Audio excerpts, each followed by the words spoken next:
નમસ્કાર દર્શક મિત્રો, સાવરકુંડલાની રફતારમાં આપનું સ્વાગત છે। અમરેલી જિલ્લાના બાબરા તાલુકાના ચમારડી ગામેથી એક સમાચાર મળી રહ્યા છે કે ચમારડીના આરોગ્ય સબ સેન્ટરમાં નબળું બાંધકામ કરવા બદલ એન્જિનિયરને શોકોઝ નોટિસ રાજ્ય સરકાર દ્વારા ફટકારવામાં આવી છે।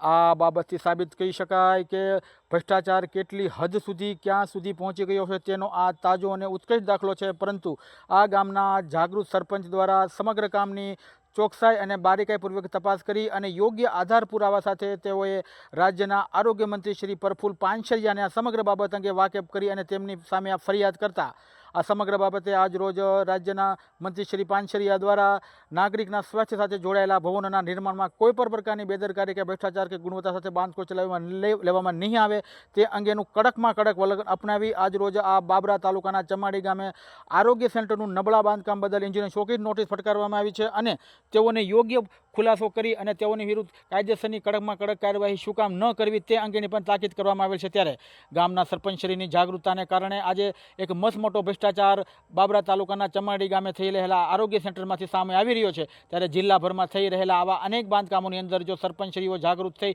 અને આ અંગે યોગ્ય કાર્યવાહી કરે તો સરકારના થઈ રહેલા વિકાસના કામોની પણ લોકો સુધી તેના ફળ પહોંચી શકે અને ભ્રષ્ટાચારી બાબુઓ અને ભ્રષ્ટાચાર કરનાર કોન્ટ્રાક્ટરોને ઘરે બેસવાનો વાર આવે તેવું વાતાવરણ નિર્માણ થઈ શકે એમ છે। પરંતુ સવાલ છે માત્ર સ્થાનિક કક્ષાએ લોકોની અને પદાધિકારીઓની જાગૃતતાની। હવે જોવું રહ્યું કે હવે રાજ્ય સરકાર આ સમગ્ર બાબત અંગે એન્જિનિયર સામે કેવા પગલાં ભરશે તો આવનારો સમય કહેશે। પરંતુ હાલમાં તો આ સમગ્ર બાબત અંગે અમરેલી જિલ્લાના બાબરા તાલુકાના ચમાડી ગામ આરોગ્ય સેન્ટરના નબળા કામકાજ બદલ એન્જિનિયર શોકોઝ નોટિસ ફટકારતા આવા જિલ્લાભરમાં આવા નબળા કામ કરનારા ભ્રષ્ટાચારી કોન્ટ્રાક્ટરમાં ફડફડાટ ફેલાઈ ગયેલ છે। Bureau report, સાવરકુંડલાની રફતાર, Sarfaraz Khokhar, Vijpadi.